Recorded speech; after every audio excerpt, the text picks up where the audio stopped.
bienvenue dans l'émission On est bien chez toi, il est bon ton café by FCE Cannes Côte d'Azur, présenté par moi-même Emmanuel Rochard. Et aujourd'hui, on a l'honneur d'être reçu par Alice Bourbon. Bonjour Alice. Et bonjour.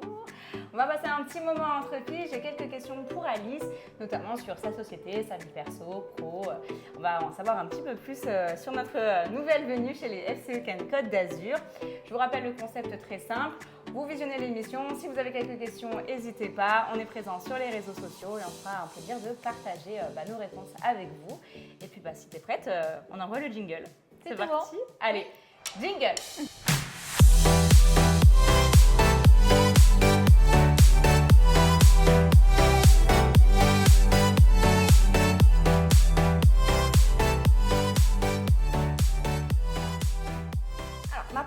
Pour toi, Alice, c'est déjà en quoi consiste ton rôle de chef d'entreprise chez Flotte Harmonie? Qu'est-ce que vous faites? C'est une entreprise de quoi? Puis ta journée ressemble un petit peu à quoi, on va dire? Alors en fait, c'est un centre de bien-être. Okay. Donc on propose du bien-être pour se détendre au maximum. C'est un concept que j'ai créé avec mon mari. Ok. Donc depuis 3 ans maintenant, 3 ans et demi. Voilà. Donc moi à la base je suis kiné, ostéopathe et j'avais besoin d'un tournant dans ma vie et donc on a décidé d'ouvrir le centre. J'avais besoin de me retrouver un peu, j'avais besoin de changement. Tu travaillais avec d'autres personnes avant ou tu avais déjà ton cabinet? J'avais déjà mon cabinet. Okay. Bon, j'ai jamais voulu travailler dans un collectif. Non. Donc, j'ai jamais voulu être salariée. Okay. Voilà, j'ai fait mes stages à l'hôpital en tant que kiné. Et puis, je me suis dit, ça, c'est pas fait pour moi. Voilà, voir les gens, il n'y a rien de péjoratif, mais voir les gens, Géraldine, c'est quand tes jours de RTT, tu prends quand tes congés, voilà. En fait, tu as toujours été chef d'entreprise après tes études. J'ai été diplômée, exactement. Voilà, donc, donc ça, c'était vraiment le truc. Ça, au moins, je savais ce que je ne voulais pas faire. Oui. Voilà, donc, j'ai toujours voulu être à mon compte. Et j'ai travaillé Donc, moi, je viens de Paris. Oh, encore une Parisienne qui revient dans le sud de la France. Voilà. Donc, je suis une pièce rapportée. Donc, dès que j'ai été diplômée à Paris, je me suis dit, je vais essayer de tester la Côte d'Azur, faire un remplacement. Ok. J'ai testé et puis en fait, je suis plus repartie. Voilà. D'accord. Je suis descendue en remplacement. En remplacement et après, tu as basculé. Et puis après, donc, je suis remontée quand même à Paris parce que j'ai ma famille, mes amis. Et en fait, j'ai vu la différence alors que j'étais parisienne et que j'ai l'habitude du mauvais temps, j'ai l'habitude du métro, j'ai l'habitude. Et ben non, le fait d'avoir goûté au soleil. C'est vrai. Que je suis restée, j'ai rappelé le cabinet où j'étais et elle cherchait un remplacement, quelqu'un pour la remplacer. Et j'ai dit, écoute, si tu es toujours d'accord, moi je descends parce que Paris, je ne supporte plus. Voilà. Et comment tu as basculé de ça à te dire, je vais créer le concept de Flotte Harmonie, je vais monter ce business avec mon mari, etc. Alors, la kiné, c'était bien. Alors, moi, j'ai toujours, après particularité, que ce soit en kiné, que ce soit en ostéo et même le centre, j'ai toujours travaillé beaucoup avec les femmes. D'accord. Donc, en kiné, j'ai fait rééducation du périnée. Okay. J'ai fait beaucoup de pédiatrie. Okay. Après, en ostéo, une fois que j'ai été diplômée, je me suis spécialisée toujours en pédiatrie, la femme enceinte, pré- et postpartum, voilà. Et le centre, en fait, les cocons de flottaison, on se retrouve en fait dans un cocon comme dans le ventre de sa maman. Est-ce que tu peux expliquer ton concept du coup de cocon de flottaison pour ceux qui nous regardent? Alors donc en fait, vous allez être dans cet immense cocon, cette immense sphère avec de l'eau chauffée à température du corps et saturée en sel de magnésium, où on va flotter comme dans la mer morte, donc rien à voir avec la mer ici, parce que des fois les gens me disent mais c'est moi me flotter, moi je flotte ici dans la mer, donc non, c'est pas pareil, ça n'a rien à voir, pendant 1 heure. Et du coup, ça équivaut à 4-5 heures de sommeil au niveau réparateur. Le principe, c'est s'isoler du monde extérieur en coupant tous les sens, donc pas de bruit. Bon, bien sûr, pas d'odeur, pas de goût, plus de contact sur la peau, on se met tout nu dans le caisson. Oui. Donc en fait, c'est comme si on retournait dans le ventre de sa maman. Et et plus aucune contrainte, parce qu'en fait, on est comme dans l'espace, plus de gravité, donc plus de contraintes sur le corps. Donc c'est intéressant pour les gens qui ont des douleurs articulaires, musculaires, des troubles du espace-temps sommeil. un peu suspendu aussi. C'est ça, ouais. Et les gens, des fois, me disent 1 heure. Ah non, 1 heure, je ne tiendrai pas dedans, c'est trop long. Alors oui, si je te dis reste là pendant 1 heure sans bouger, bah, au bout de 10 minutes, tu vas me dire, t'es bien sympa, mais c'est bon. Et en fait, non, le temps passe très très vite parce qu'on n'a plus de notion de temps. Et oui. Donc, on peut dormir, les gens très souvent dorment, ou bien se mettent en méditation, ou même on laisse son esprit aller où il veut aller.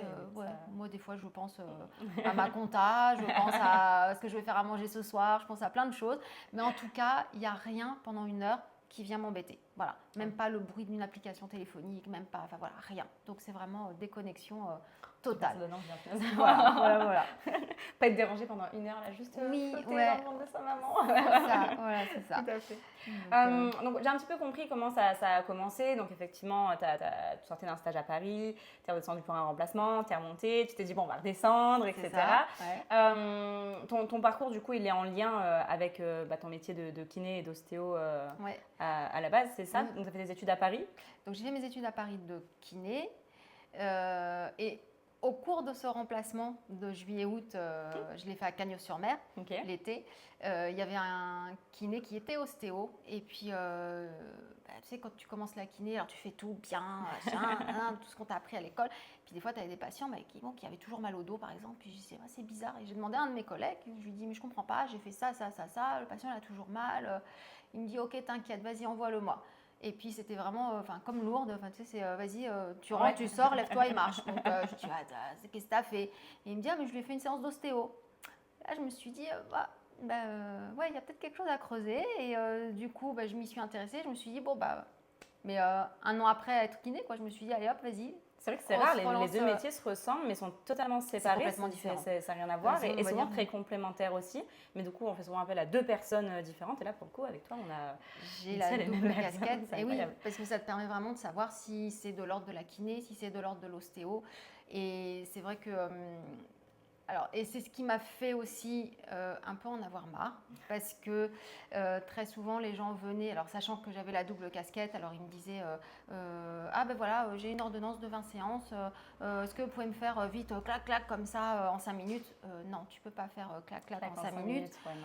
C'est tout un, on check la personne dans son ensemble, ça prend 3/4 d'heure, 1 heure. Oui, en plus. C'est pas juste je te manipule les cervicales et puis voilà. Donc souvent c'est très dangereux. Donc c'est vraiment, c'est 2 métiers. Alors moi j'aimais bien, tu fais ta séance d'ostéo, tu rééquilibres le corps. Après la kiné est intéressante derrière parce que tu vas pouvoir faire du renforcement musculaire, renforcer ton dos, renforcer tous tes muscles, faire du stretch, montrer des mouvements qui vont faire que la personne n'aura plus mal. Et ça, j'en ai, moi, des patients. Durée, que ça puisse exactement. Moi, j'en ai des patients qui vont venir 1 fois dans l'année, ou parce qu'après, comme tout le monde, on peut tomber, on peut avoir un trauma quelconque. Voilà, il y a plein de choses qui font que.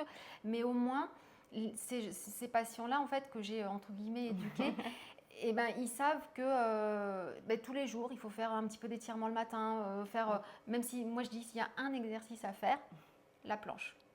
Ah ouais? C'est le plus complet. C'est le plus... Non, mais c'est vrai. Tu travailles en même temps dos et abdos. Tu renforces ça. Si tu arrives à faire 1 minute à 1 minute 30 tous les jours, c'est bingo. Voilà. Ok, très franchement, bien. Je prends. Voilà. Donc, et c'est vrai que du coup, ces 2 métiers-là, ostéo et kiné, sont vraiment complémentaires. Mais des fois, les gens, en fait, ils ne comprennent pas. Et j'en avais ras-le-bol quand je voyais des gens, par exemple, un truc tout bête, les gens qui viennent avec un accident, le coup du lapin. Ouais. La kiné, ça ne sert à rien. Ok. Faut le savoir. Voilà. Alors qu'en règle générale, les gens ils viennent avec l'ordonnance de 20 séances de kiné. La kiné, ça ne sert à rien, c'est de l'ostéo. Donc, il y a un protocole très simple, le coup du lapin, il y a un protocole très simple, tu fais ça et tu es tranquille. Voilà. Et pas faire 20 séances de kiné, masser, parce que tu masses, sur le moment ça te soulage. Oui, mais au final, tu n'as pas résolu le problème. Et il y a vraiment... tu vois, aux victimes qu'on peut avoir nous, sur les accidents de la route avec les pompiers, je leur dirais pas de kiné.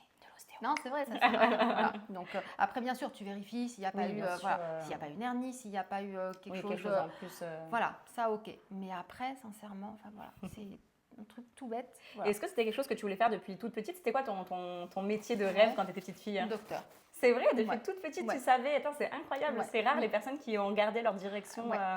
de fille gamine jusqu'au tout le bout et monde tout. dit petit, je veux être maîtresse, docteur. Voilà. Moi, j'ai Je toujours voulais voulu être être archéologue ou Lara Croft, tu vois. Mais t'es un peu Lara Croft. Dans un autre style, j'ai pas son corps déjà, hein, mais va. ouais, dans le côté un peu déterminé, etc. Ouais, on a toujours rien, on garde nos figures qui nous inspirent, hein, évidemment. Voilà. Donc j'ai toujours gardé ce côté soignant. Soignant, ouais, depuis Oui, le début. Et le côté chef d'entreprise, ça, tu l'as su pendant tes études. Et est-ce qu'avant aussi, c'est quelque chose qui te titillait? Oui. Ok, incroyable. Ouais, Incroyable. j'ai jamais, après c'est une question de tempérament, avoir quelqu'un au-dessus de moi. Du coup, ça me pousse la question sur quelle est ta vision, pourquoi tu fais ce que tu fais et qu'est-ce qui t'aligne au quotidien dans tout ce que tu as pu entreprendre depuis le début? Qu'est-ce qui fait que le matin, quoi qu'il se passe, tu vas te réveiller ou qu'est-ce qui t'a motivé à changer, à créer ton entreprise là, Flotte Harmonie et même depuis toute petite, d'être dans le soin, dans le médical, etc. C'est quoi qui t'anime au fond de toi? Je sais pas, j'ai besoin d'aider. Ok. Voilà, ça c'est sûr. Mais j'ai besoin d'aider à ma manière et pas que ce soit quelqu'un qui me dicte mes actes. D'avoir une certaine forme de liberté dans l'entraide, etc. Ouais. Donc, du coup, oui, tout est... voilà. Du coup, les deux, on comprend pourquoi il y a l'entrepreneuriat et le côté soin, forcément, tout à fait. Quel est aujourd'hui, si on fait un petit point sur tout ton parcours, quelle est ta plus belle réussite, ce qui vraiment te rend le plus fier aujourd'hui? Ouais, d'avoir créé ce centre. Ok, vraiment? Oui, ouais. Bon, après, non, ma plus grande réussite, c'est mes enfants. Oui. Bon, voilà, c'est un peu cliché. Mais d'avoir ouvert ce centre parce que... alors après, c'est là où le monde médical est quand même différent du monde de l'entrepreneuriat, pur et dur. Donc, parce qu'en tant que kiné, tu poses ta plaque, 3 mois après, tu as l'agenda plein. Et puis là, tu tombes dans un monde, et puis tu n'as pas besoin de faire de communication, surtout pas de communication. Et puis là, tu te retrouves dans un monde où c'est complètement différent. Et on te dit, maintenant, il faut que tu communiques, il faut que tu parles de toi, il faut... et des fois, c'est pas évident. Oui, surtout que ce n'est pas une habitude dans le métier de base, effectivement. Alors côté kiné, ostéo, oui, ça... Alors que j'ai l'habitude de parler, je ne peux pas dire que je suis timide, donc parce que j'aime bien les gens. Oui. Voilà, donc je parle avec les gens, donc ça, il n'y a pas de problème. Mais maintenant, me vendre, entre guillemets... entre parler, avoir un contact social et écouter et se vendre, il y a des similitudes, mais c'est pas la même impulsion, effectivement. C'est pas pareil, donc voilà. Ouais. Non, je comprends. Du coup, quelle est ta plus grande sortie de zone de confort, à l'inverse, qui t'a vraiment challengé à un moment donné dans ta vie? Mais c'est d'avoir créé ce centre. Plus belle réussite et plus gros challenge. Top. Oui, parce que comme je te dis, là je sors vraiment de ma zone de confort. Tomber dans un monde. Alors en plus je suis tombée avec le Covid, donc tout était sympa. Voilà, je suis tombée dans une bonne période. Tout était très simple. Voilà. Donc au moment où on a signé le compromis pour acheter ici, 3 jours après on nous a dit que on était confinés. Donc, va pour chercher le prêt, va pour après les travaux, même si on a réouvert pour faire les travaux, c'était compliqué. Oui. Tout a été compliqué. Voilà, donc c'est un gros challenge et un gros challenge aussi d'ouvrir un concept unique. Oui. Parce que très peu de monde connaît. Même si c'est développé dans les pays anglo-saxons, même si c'est développé, ici en France ça commence. Mais là, tu ouvrirais un centre de massage classique. Les gens connaissent massage, après ils viennent, voilà. Mais là, flottaison, c'est interlock, c'est nouveau. Voilà. Donc voilà. Et puis, alors, je ne sais pas si c'est typique d'ici, mais alors, aussi bien à Paris, il y a un truc nouveau, allez viens, on va y aller. Ouais, on va le tester. Alors ici, sur la Côte d'Azur, c'est vas-y toi d'abord, je viendrai après. Donc, c'est un peu compliqué parfois. Donc, mais bon. Je comprends. Du coup, j'ai cru comprendre que tu avais une vie de famille avec des enfants. Ouais. Du coup, comment ça se passe dans ta vie de famille? Comment tu arrives à gérer ta vie de chef de famille et de chef d'entreprise? Et puis, j'ai cru comprendre que tu travaillais aussi avec ton mari. C'est ça. Quel est ton secret? Donc, je travaille avec mon mari parce qu'en fait, le concept, on l'a découvert ensemble. Ok. En fait, alors ça fait un peu histoire de Noël.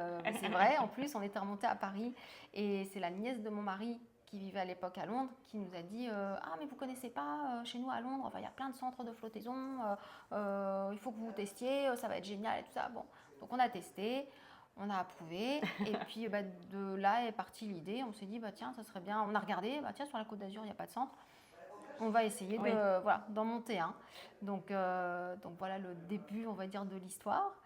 Et après, c'était quoi ta question? Comment tu gères les deux en fait? Comment tu gères là ton entreprise et puis la vie de famille à côté? Parce qu'il y a aussi une certaine croyance limitante dans la société où les femmes, elles peuvent pas être des deux côtés, tu vois. Donc comment toi tu gères ça, tu vois? Si tu as un conseil à donner aux autres femmes qui sont par exemple peut-être mères de famille et qui sont intéressées par l'entrepreneuriat, comment tu fais toi pour arriver à tout gérer? Alors, il faut être très organisé. Ok. Voilà. Donc déjà moi-même en kiné, de toute façon tu es obligé de faire des heures. Oui, donc oui. voilà. Donc j'avais pas de famille.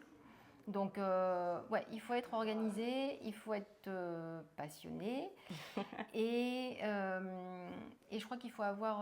Alors on peut lier les deux, c'est pas un problème. Après, je pense que c'est en fonction de la vie de tous les jours. Il faut sentir que quand des fois, les enfants, ils vont réclamer un peu plus maman, tant pis, tu te dis c'est pas grave. Et écoute, la semaine prochaine, je me prends un jour off et puis c'est pas grave. Je passe du temps Il y a avec aussi mes pas enfants. mal d'adaptabilité en fait. Il faut s'adapter. Alors c'est l'avantage d'être chef d'entreprise parce que c'est nous qui décidons aussi, ce qui n'est pas le cas quand tu es salarié et que tu réponds à un patron, quoi. Voilà, c'est l'avantage. Ça a ses inconvénients aussi, mais parce qu'on dit qu'on est libre, mais on n'est pas si libre que ça. Voilà, donc, on fait, mais au moins, on n'a pas à demander d'autorisation. Voilà, si tu veux prendre tes congés, si tu veux prendre des jours, si tu as tes enfants malades, si tu as... voilà. Donc, c'est beaucoup d'adaptabilité, beaucoup d'écoute, en fait, et de sa clientèle et de sa famille pour pouvoir jongler entre les deux. Mais ça se fait. Ça se fait. Et voilà. Si tu es entrepreneur effectivement depuis le début, donc tu as eu tes enfants pendant que tu étais déjà entrepreneur c'est ça. Aussi, donc tu en as un, deux. J'en ai deux. Ils ont quel âge? Ils ont 18 et 13. Ah oui, donc déjà ça commence. C'est des grandes. Moi, je suis tranquille. Ça y est. Moi, je suis tranquille. Un très problème, mais c'est ça. Voilà. Ok, très bien. Et tu viens de rejoindre une nouvelle famille, qui est la famille des FCE Can Côte d'Azur. Ouais. Je suis ravie. Depuis quand tu nous as rejoints et pourquoi tu nous as rejoints?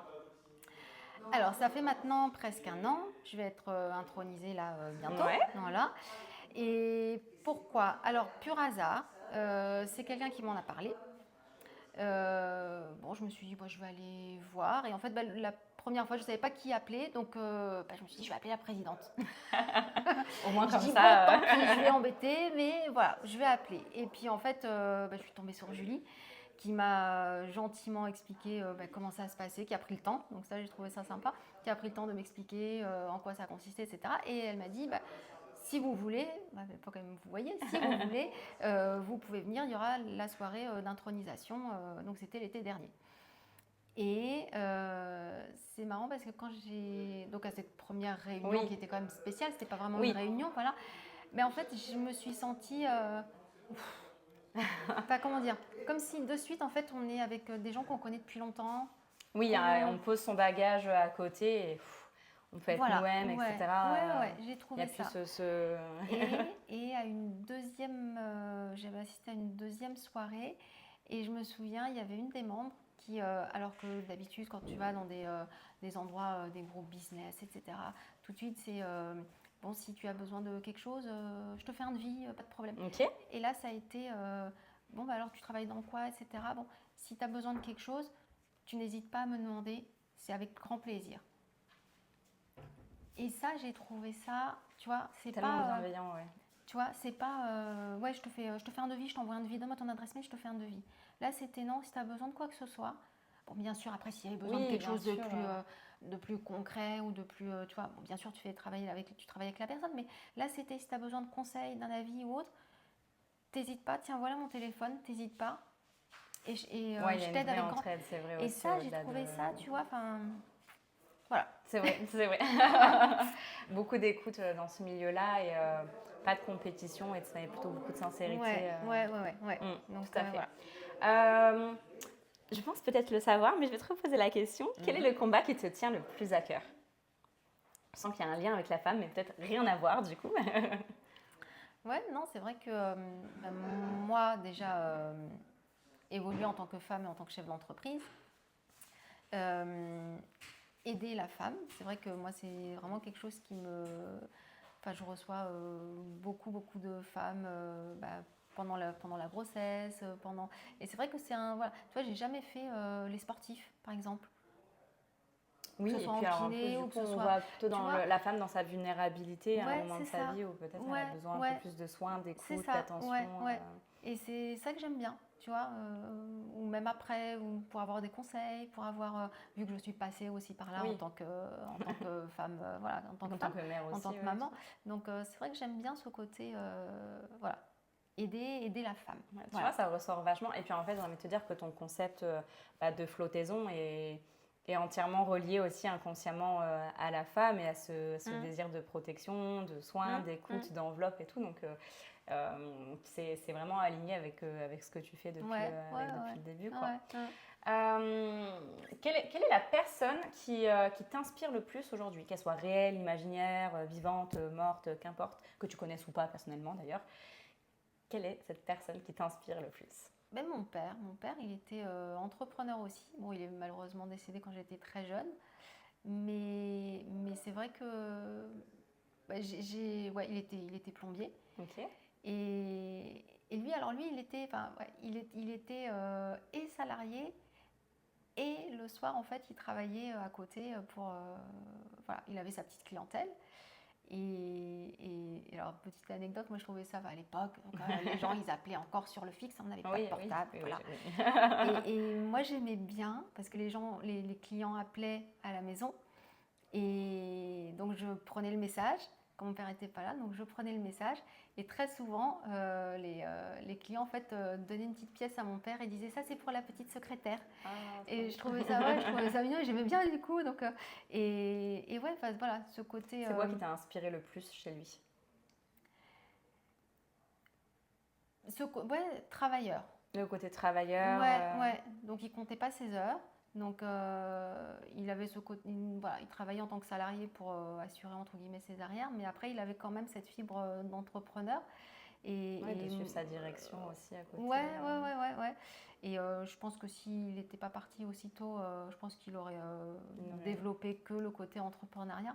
Et c'est vrai que voilà. Donc c'est ça qui t'a donné peut-être aussi envie de devenir entrepreneur. Je pense, ouais. Entre tes deux parents, il n'y a que ton père qui avait touché un peu à l'entrepreneuriat ou ta mère aussi? Ouais. Non, ma mère était salariée. Donc, donc voilà. ouais, c'est peut-être lui effectivement qui t'a ouvert et du coup, le tu champ vois la des différence possibles. quand même. Ouais, c'est vrai. Dans les comportements, etc., dans les conseils, peut-être dans les peurs aussi, parce que quand on est entrepreneur, on brave la peur. Ouais, c'est ça. Moi, je crois que j'ai jamais eu peur. Il faut avancer. Ouais. Peur, non. Enfin, après, j'aime bien. Enfin, disons que je calcule tout. Je suis très calculatrice. Ouais. Il faut que quand j'avance, ce soit sécure. L'anticipation et la gestion des risques, ouais, tout à fait. Voilà. Il faut vraiment que ce soit sécure. C'est féminin, ça. Hein. Ouais. Là, je vais pas avancer et me dire ah ouais tiens, je vais ouvrir ça. Allez hop, on y va. Non, là, il faut vraiment que j'avance dans un truc sécure. Mais après, ouais. Faut y aller, quoi. Ouais. Okay. Donc, voilà. Du coup, on arrive à la dernière question. Ouais. La question secrète. Du coup, la question que j'ai envie de te poser aujourd'hui, c'est quelle est la décision la plus dure que tu as eu à prendre dans ta vie? Celle que tu te rappelleras toute ta vie et qui potentiellement a été décisive pour la suite, mais qui a vraiment été dure, tu vois, où tu as dû aller puiser dans tes ressources pour faire ce choix difficile. Alors, il y en a peut-être deux. Ouais, vas-y, dis-nous. Ouais. Le fait de descendre, de quitter tout quand je suis descendue de Paris. Ouais, tout à fait. Donc, je suis descendue, j'ai commencé un 1er avril. Et je me souviens, j'avais dit à ma collègue que je remplaçais, parce que c'était une collègue qui voulait partir 1 an en congé maternité. Ok. Et je lui ai dit, donc voilà, je suis remontée à Paris, j'ai commencé à travailler, ça m'a pas plu. Et là, j'ai dit, mais ça m'a pris comme une envie de pisser. J'ai ouvert la fenêtre, j'ai dit, oh, c'est pas possible, non, ça va pas le faire. Je prends le téléphone et je lui dis, écoute, si t'as personne, si t'as trouvé personne, moi je descends. Elle me dit, ok, pas de problème. Je fais, par contre, tu fais attention parce que je commence un 1er avril, tu me fais pas un poisson d'avril, quoi. Là, je descends avec ma voiture chargée, et voilà. Donc, voilà. Oui, il a fallu quand même, effectivement. Voilà, c'était, puis tu vas dans l'inconnu, là, j'avais vraiment pas d'amis, pas de famille, rien, personne ici. Voilà, donc il y avait ça. Et puis d'ouvrir Flotte Harmonie, parce que j'avais, on va dire, mon confort en tant que kiné kiné ostéo, enfin bon, voilà, Cette facilité de clientèle déjà installée, ça a la tourné. zone de Moi, ça fait 20 ans que je confort, suis kiné, donc ça roulait tout seul, quoi. Enfin voilà, là, j'ai plus besoin d'aller démarcher qui que ce soit. Et puis là, tu lâches un truc quand même qui fonctionne bien, et puis tu te lances dans une nouvelle aventure. Tu sais pas si ça va marcher. Là, je repars de zéro, donc ouais, tu te dis, des fois tu te poses des questions, tu te dis est-ce que j'ai bien fait, mais bon, après c'est une belle aventure, ça change. Et c'est ce dont tu es le plus fier aussi aujourd'hui, donc c'est que cette décision-là a été bonne à prendre dans les deux cas aussi, sinon tu n'en serais pas là aujourd'hui. Exactement, voilà. Ok, très bien. Voilà. On arrive sur la fin de l'émission et je pense que tu as une question pour moi, Alice, à me poser. Je suis toute oui. Moi, je voulais savoir qu'est-ce qui t'a poussé en fait à faire ces interviews, savoir qu'est-ce qui te motive, parce que c'est quand même beaucoup de temps, je pense, entre les interviews, les montages, etc. Tout à fait, les publications, etc. Ouais, donc, En fait, il y a deux choses. Il y a à la fois, j'avais la volonté de faire quelque chose de différent pour pouvoir mettre les filles en valeur. Je voulais pas un portrait photo avec une biographie parce que tout le monde le fait. Moi, j'aime bien faire les choses de façon différente. Et je me suis dit, je veux un truc qui ait vraiment de l'impact. Et je me rends compte qu'on se voit beaucoup sur plusieurs soirées, mais on va pas forcément dans le fond des choses. Alors certaines, on se fréquente en dehors, etc. Et donc je me suis dit, voilà, il faut qu'on ait un format un peu d'interview, etc. Je me suis dit, ouais, mais elles sont pas toutes à l'aise aussi, etc. Et moi, ça faisait un moment que de mon côté, de façon personnelle, j'avais envie de créer une émission ou un podcast, mais j'avais pas mon idée de sujet derrière. Et je me suis dit, en fait, c'est ça, on va lier les deux. Mon besoin personnel, plus le fait que j'ai vraiment envie de mettre les FCE en tant que responsable de la commission communication et d'aller à la rencontre de chacune d'entre vous dans votre espace personnel, en fait, où on va vous découvrir aussi votre ambiance. Moi, c'est ça que j'adore aussi quand j'arrive. On assimile du coup la personne à son intimité, etc. Et d'aller chercher un peu plus en profondeur qui vous êtes, qui vous anime, et puis de pouvoir vous mettre à l'honneur aussi et de pouvoir partager cette expérience avec les autres. Voilà. Mais c'est un très beau projet en tout cas. Merci. En espérant qu'il dure longtemps parce qu'on a de plus en plus de FCE. Et donc du coup, au début, on était parti en se disant si on fait une interview par semaine, j'en aurai pour 2 ans pour interviewer toutes les filles. Ça fait déjà 1 an et demi qu'on le fait. Bon, il y a eu ma pause entre mon accouchement, etc. Et depuis, on a recruté. Donc, je pense que ça peut durer encore très longtemps. Donc, en tout cas, c'est super ce que tu fais. Merci beaucoup. Merci à toi de nous avoir partagé ton concept et puis comment tu fonctionnes et ta vie intime aussi. Et puis toute ta douceur qui est totalement à l'image de ton concept c'est gentil, aussi. Merci. On se retrouve, nous, en ligne sur notre chaîne YouTube. Vous pouvez nous retrouver aussi sur LinkedIn, Facebook et Instagram. Restons connectés et puis à très bientôt. Au revoir. Au revoir.